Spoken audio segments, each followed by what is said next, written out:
ఓం గం గణపతయే నమః. ఓం నమః శివాయ. ఓం నమో భగవతే వాసుదేవాయ నమః. ఓం శ్రీ శనైశ్చరాయ నమః. అందరికీ నమస్కారం అండి. మేషరాశి స్త్రీ పురుషులకు ఏలినాటి శని దోషం ఎప్పుడు ముగుస్తుంది, ఎప్పటి నుంచి మీ లైఫ్ టర్నింగ్ పాయింట్ స్టార్ట్ అవుతుంది, గతంలో ఏమి జరిగింది, ప్రస్తుతం ఏమి జరుగుతున్నది, భవిష్యత్తులో ఎలా ఉంటుందో మీ నక్షత్రాల వారీగా కన్ఫ్యూజన్ లేకుండా క్లియర్గా సూటిగా చెప్పబోతున్నాను.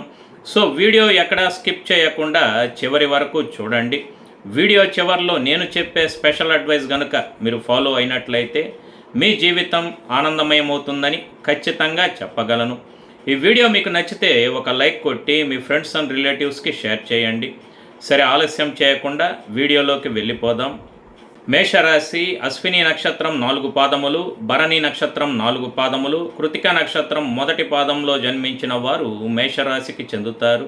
రాస్య అధిపతి కుజ భగవానుడు. గతంలో మీ రాశికి లాభస్థానంలో ఉన్న శని భగవానుడు ఇప్పుడు వ్యయశని అంటే ఏలినాటి శని ప్రారంభ దశలో ఉన్నారు. శని భగవానుడు మీ రాశికి 12వ స్థానంలో ఉన్నందున మునుపటిలా తొందరపాటు అంటే వేగం ప్రదర్శించకుండా తెలివిగా వివేకంతో వ్యవహరించడం చాలా మంచిది. ఈ వ్యయశని దశ గత ఏడాది మార్చి 29న ప్రారంభమై 2027 జూన్ మాసంలో ముగుస్తుంది. గత సంవత్సర కాలంగా మీ జీవితంలో ఏమి జరిగింది అని చూస్తే, జన్మరాశికి వ్యయస్థానంలో శని ఉన్నప్పుడు కుటుంబ భాగ్య రుణరోగ శత్రుస్థానాలపై దృష్టి పడుతుంది. ఈ కాలంలో ప్రధానంగా ఆర్థిక ఇబ్బందులను ఎదుర్కొంటారు. రావాల్సిన బాకీలు వసూలు కావు, తీరవలసిన అప్పులు తీరవు. కుటుంబంలో భార్యా పిల్లలతో సరిపడదు. చిరాకు, విసుగుదల, అనవసర కోపము, అసహనం కలుగుతాయి. కళ్ళకు సంబంధించిన వ్యాధులు కానీ, వయసు మీరిన వారైతే దృష్టిలోపం కానీ వస్తుంది. ఈ రాశి విద్యార్థులకు విద్యలో ఆటంకాలు, పరీక్షల్లో తప్పుట సాధారణంగా జరుగుతుంది. మీరు మంచిగా మాట్లాడినా తప్పుగా మాట్లాడినట్లు ఇతరులు భావించడం, రహస్యంగా శత్రువులు ఏర్పడుట, మనం చేసే ప్రతి పనిలో తప్పులెంచుట లేక ఎత్తి పొడుచుట జరుగుతుంది. తండ్రితో విరోధం లేక తండ్రికి ఉద్యోగరీత్యా ఇబ్బందులు, పూర్వజన్మ గురించిన చింతన, పాపాలు చేసినట్టు భయపడుట, బంధువర్గం కోసం హాస్పిటల్స్ వెళ్ళుట, కామం పట్ల విముఖత, అమ్మమ్మ, అత్తయ్య మొదలగు వారితో అభిప్రాయ భేదాలు లేక వారికి అనారోగ్యం కలుగుతాయి. ఇవన్నీ మీరు ఎదుర్కొని ఉంటే అవును అని కామెంట్లో చెప్పండి. సో ఏలినాటి శని దశ అని భయపడాల్సిన అవసరం లేదండి. కష్టపడి పనిచేస్తే శని ఎప్పుడు మేలే చేస్తాడు.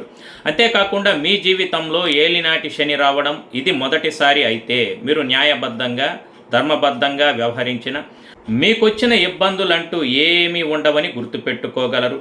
అలా కాకుండా మీ జీవితంలో ఏలినాటి శని దశ ఇది 2వసారి అయితే ఖచ్చితంగా అదృష్టంగా భావిస్తాను. ఎందుకంటే ఆయన పెద్దగా హాని చేయడండి. కేవలం శుభకార్యక్రమాల కోసమే ఖర్చులను అంటే శుభమూలక వ్యయాన్ని ఇస్తాడు. అంటే కుటుంబంతో కలిసి ఆధ్యాత్మిక యాత్రలకు, తీర్థయాత్రలకు వెళ్ళడం, ఇల్లు కట్టడం లేదా వివాహం వంటి శుభకార్యక్రమాల ద్వారా శుభమూలక వ్యయాలు ఏర్పడవచ్చును. ఈ కాలంలో బంధుత్వాలలో అంటే సంబంధ బాంధవ్యాలలో సమస్యలు రావడం చాలా సహజం. ముఖ్యంగా భార్యాభర్తల మధ్యన చిన్న చిన్న గొడవలు వచ్చి పోతుంటాయి.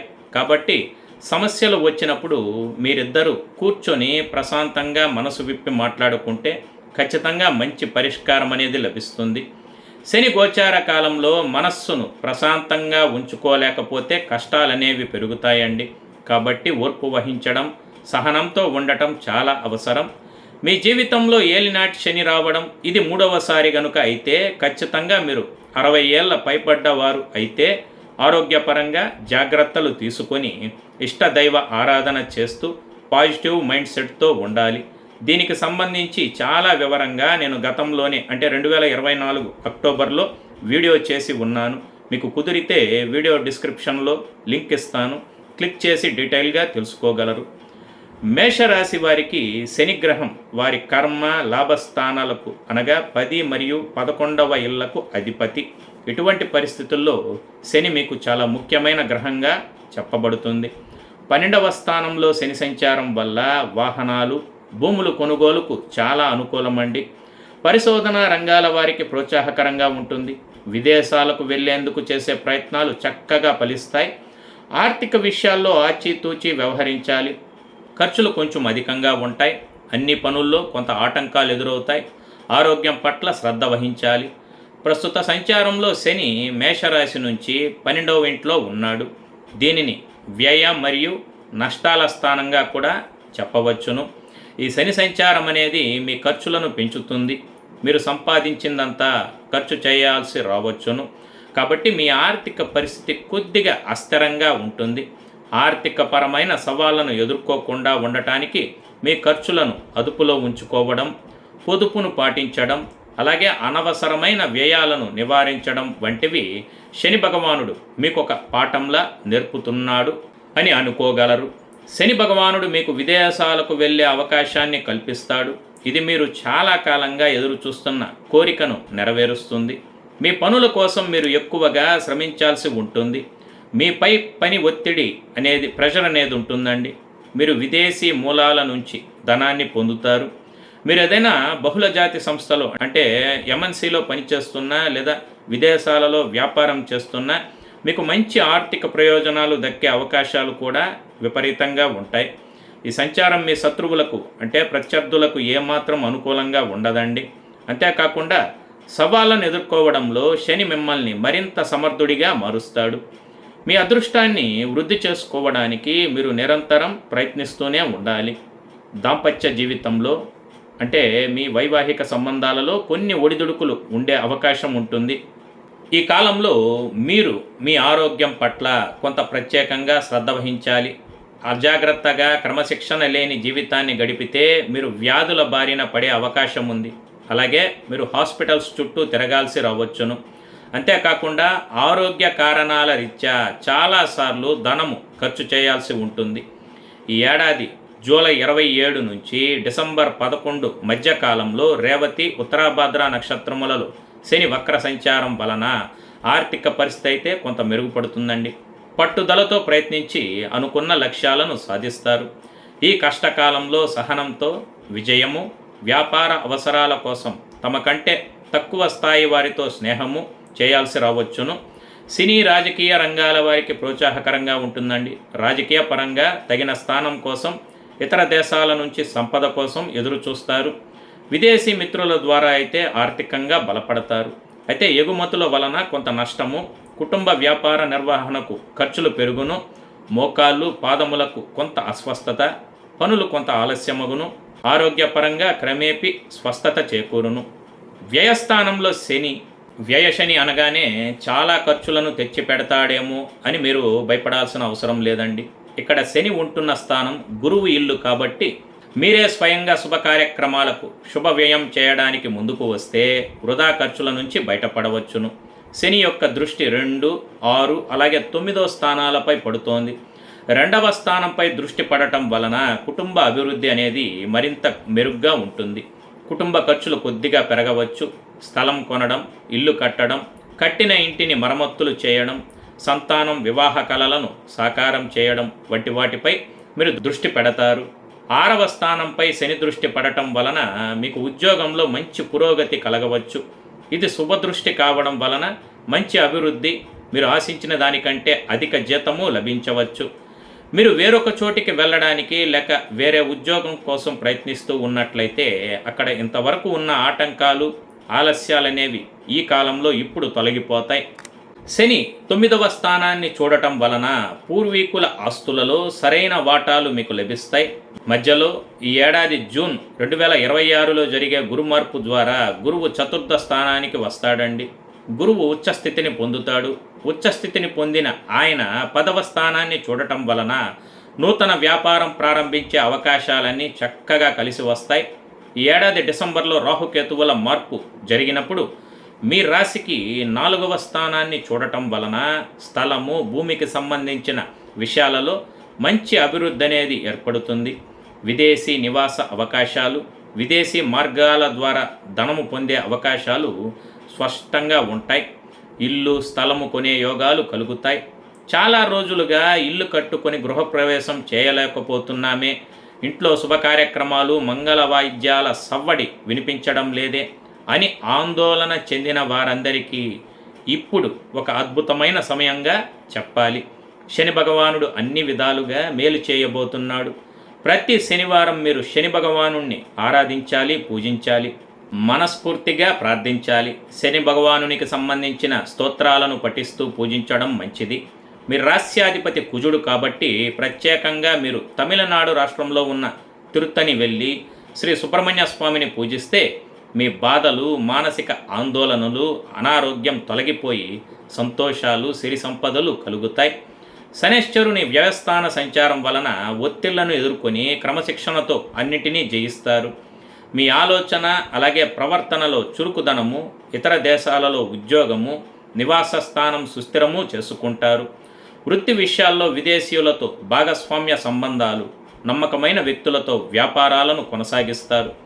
క్రమశిక్షణ లోపం వలన ధన విషయాలలో ప్రతికూల పరిస్థితులు, ఖర్చులపై నియంత్రణ అనేది చాలా అవసరమండి. ఆరోగ్య సమస్యలు, నేత్ర సంబంధ రుగ్మతలు వస్తాయి. మందులు అంటే మెడికల్ షాపులు, కమిషన్ వ్యాపారాలు, వడ్రంగి అంటే కార్పెంటర్, చెక్క పని, డిపార్ట్మెంటల్ స్టోర్సు, వ్యవసాయం, పూల వ్యాపారం, ఫ్యాన్సీ స్టోర్స్ నిర్వహించే వారందరికీ ఇది ఎంతో యోగదాయకమైన, అనుకూలమైన కాలంగా చెప్పాలి. ఆఫీసుల్లో పనిచేసేవారు తమ పనిపై మరింత శ్రద్ధ వహించాలి. డబ్బు విషయాల్లో చాలా జాగ్రత్తగా ఉండటం అవసరమండి. ఏలినాటి శని దశలో ప్రత్యేకించి ఏదైనా పెద్ద నిర్ణయం తీసుకునేటప్పుడు ఒకటికి పలుమార్లు ఆలోచించి నిర్ణయం తీసుకోవడం మంచిది.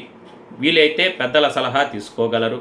వ్యయశని కనుక ఆదాయం కంటే ఖర్చులు పెరుగుతాయి. శారీరక అలసట కలుగుతుంది. పని భారం కారణంగా విశ్రాంతి తీసుకోలేక ఆరోగ్యం దెబ్బతినే అవకాశం ఉన్నది. కాబట్టి సరైన సమయానికి ఆహారం, విశ్రాంతి తీసుకోవాలి. వీలైనంత వరకు బయట తినడం అంటే జంక్ ఫుడ్, హోటల్లో భుజించడం మానుకోవడం మంచిది. కొందరికి అధిక కాలం విదేశాల్లో కుటుంబాన్ని విడిచిపెట్టి నివసించాల్సిన పరిస్థితి రావచ్చును. శని 12వ స్థానంలో ఉన్నందున కొందరికి కళ్ళ నుంచి నీరు కారడం, కాలికి గాయం కావడం లేదా కాలి బెనుకు వంటి సమస్యలు వచ్చిపోతుంటాయి. కొందరికి అకస్మాత్తుగా ఉద్యోగం పోయే ప్రమాదం కూడా ఉంటుందండి. అదే సమయంలో దినసరి కూలీలకు, శరీరాన్ని కష్టపెట్టి పనిచేసేవారికి, చిన్న చిన్న వ్యాపారాలు, చిరు వ్యాపారాలు చేసేవారికి ఈ శని గోచారం యోగాన్ని, మంచి లాభాలను తెచ్చిపెడుతుందండి. ఇక్కడ మీకు ఒక రహస్యం చెప్పాలండి. ఎవరైతే ప్రతిరోజు మీరు యోగా కానీ, వ్యాయామం కానీ, శరీరాన్ని కష్టపెట్టే విధంగా కొంచెం వ్యాయామం చేసినట్లయితే, చెమటలు పట్టేలా ఒక హాఫ్ అన్ అవర్ అన్నా లేదా 20 మినిట్స్ వాకింగ్ చేసినట్లయితే మీకు శని బాధలు చాలా వరకు తగ్గుముఖం పడుతుందండి. ఇది గుర్తుపెట్టుకోగలరు. ఇక మీ నక్షత్రాలకు సంబంధించిన శని గోచార ఫలితాలను చూసిన అశ్విని నక్షత్రం 1, 2, 3, 4 పాదాల వారికి తగిన సమయంలో ఆశించిన సహాయం లభిస్తుంది. ఉద్యోగ మార్పు కలుగుతుంది. నూతన బాధ్యతల వలన పని భారము, మానసిక ఆందోళన కొంచెం పెరుగుతాయి. శారీరక అలసట తరచుగా ఏర్పడి తొలగిపోతాయి. ఇల్లు, వాహనం అలాగే బండి సంబంధించిన ఖర్చులు ఏర్పడవచ్చును. ధన విషయాల్లో జాగ్రత్తగా, అప్రమత్తంగా ఉండటం ఎంతైనా అవసరం. అప్పులు తీసుకోకూడదు. అలాగే ఎవరికి మీరు అప్పు ఇవ్వకూడదు. ఏ కారణం చేతనైనా సరే ఎవరికి మీరు హామీలు ఉండరాదు. జామీను, షూరిటీ సంతకాలు అస్సలు చేయకూడదు. కొందరికి ప్రభుత్వ అనుకూలత, ప్రభుత్వం ద్వారా లబ్ధి కలుగుతుందండి. అలాగే భరణి నక్షత్రం 1, 2, 3, 4 పాదముల వారికి పూర్వీకుల ఆస్తి చేతికి వస్తుంది. ఆరోగ్య విషయంలో జాగ్రత్త అవసరం. కొందరికి ప్రభుత్వ ఉద్యోగం లభిస్తుందండి. పాత ఇంటిని మీరు ఆశించిన దానికంటే అధిక ధరకు అమ్మి నూతన గృహాన్ని కొనుగోలు చేస్తారు. ఆధ్యాత్మికతపై ఆసక్తి పెరుగుతుంది. దేవాలయాల పునరుద్ధరణకు, జీర్ణోద్ధరణకు సహాయపడతారు. కొందరికి వివాహ ప్రయత్నాలలో ఆటంకాలు ఏర్పడతాయి. లేకుంటే ఆలస్యంగా వివాహం జరుగుతుంది. రావాల్సిన పాత బకాయిలు చేతికి రావడం కొంత ఆలస్యమవుతుందండి. కృతికా నక్షత్రం 1వ పాదంలో జన్మించిన వారికి చూసిన తాకట్టు పెట్టిన అంటే కుదువు పెట్టిన బంగారు నగలను విడిపించుకుంటారు. మనస్సులో అనవసరమైన ఆందోళనలు తలెత్తి సమసిపోతాయి, అంటే వచ్చి పోతుంటాయి. పోటీలు, అసూయలను అధిగమించి వృత్తి లేదా వ్యాపారంలో కొంతమేరకు విజయం అయితే సాధిస్తారండి. కొన్ని సమయాల్లో వృధాగా తిరుగుళ్ళు అంటే అలసట, అలాగే మానసిక ఒత్తిడి కలుగుతాయి. ఈ కాలంలో ఇతరులను నమ్మి పెద్ద పెద్ద బాధ్యతలను వారికి అప్పగించవద్దు. కొందరు కొత్తగా సెల్ ఫోను, ల్యాప్టాప్ అంటే గ్యాడ్జెట్స్, కొత్త బైక్ అనేది కొనుగోలు కంపల్సరీ చేస్తారు. సో ఫైనల్గా మేషరాశి స్త్రీ పురుషులకు నేనిచ్చే స్పెషల్ అడ్వైజ్ ఏమిటంటే, ఏలినాటి శని, ఈ వ్యయ శని కాలంలో మీరు భయపడాల్సిన పని లేదండి. కానీ అప్రమత్తంగా ఉండాలి. ఈ కాలంలో తొందరపాటు నిర్ణయాలు తీసుకోకుండా ప్రతి అడుగు ఆచితూచి వేయడం అత్యంత ముఖ్యము. పెరిగే ఖర్చులను ఇంటి నిర్మాణం, వివాహం లేదా తీర్థయాత్రల వంటి శుభకార్యాలకు శుభ వ్యయంగా మళ్లించండి. ఎవరికి హామీలు ఉండరాదు, షూరిటీ సంతకాలు చేయరాదు. అప్పులు ఇవ్వడం లేదా తీసుకోవడం ఖచ్చితంగా మానుకోండి. వాహనం నడిపేటప్పుడు అత్యంత జాగ్రత్తగా వ్యవహరించాలి. ముందు వెనుక సైడు చూసుకొని నడపాలి.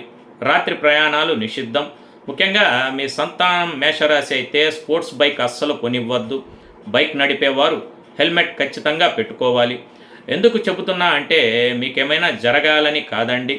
ఈ కాలంలో బైక్ స్కిడ్ అయ్యి పడితే చిన్న గాయాలతో బయటపడతారని అర్థం చేసుకోగలరు. ఎంతసేపు పని అని పని ఒత్తిడిలో పడి మీ ఆరోగ్యాన్ని నిర్లక్ష్యం చేయకుండా తగిన ఆహారం, విశ్రాంతి తీసుకోవాలి. ప్రతి శనివారం శని భగవానుణ్ణి భక్తితో ఆరాధిస్తూ పేదలకు అన్నదానం చేయడం ద్వారా ఈ కాలంలో ఎదురయ్యే సవాళ్లు తొలగిపోయి అంతా శుభమే జరుగుతుంది. చక్కటి పరిహారం కొరకు మీరు సోమవారం నాడు శివ ఆరాధన, మంగళవారం నాడు శ్రీ సుబ్రహ్మణ్య స్వామి ఆరాధన చేసిన మానసిక ఉపశమనం లభించును. శనివారం నాడు శనిహోరలో నవగ్రహములలో ఉన్న శని భగవానుడి దగ్గర అర్చన చేసి పూజించండి. ఇందువల్ల ఆకస్మిక ధనలాభం అనేది ఖచ్చితంగా కలుగుతుంది. అలాగే శనిదేవుడి దగ్గర నువ్వుల నూనెతో దీపం వెలిగించిన చాలా శ్రేష్టము. దీనివల్ల వృధా ప్రయాణాలు, అనవసరమైన శ్రమ తొలగిపోతాయి. అలాగే శనివారం నాడు మీరు తినక ముందు కాకికి ఒక ముద్ద అన్నం పెట్టాలి. అలాగే వికలాంగులకు మీకు తగినంతలో అన్నదానం చేయాలి. ఇలా చేసినా మీకు సత్కర్మలు, పుణ్యము తప్పక సంప్రాప్తించును. ఈ పరిహారములను శాస్త్రోక్తంగా నమ్మకంతో పాటించిన మీకంతా సదా మంచే జరుగును. శుభం. సర్వే జన సుఖినో భవంతు. లోకా సమస్త సుఖినో భవంతు. ఈ వీడియో మీకు నచ్చినట్లయితే సోషల్ మీడియాలో షేర్ చేయండి. మరిన్ని అప్డేట్స్ కొరకు ఛానల్ని సబ్స్క్రైబ్ చేసుకోవడం మర్చిపోకండి. Thank you for watching.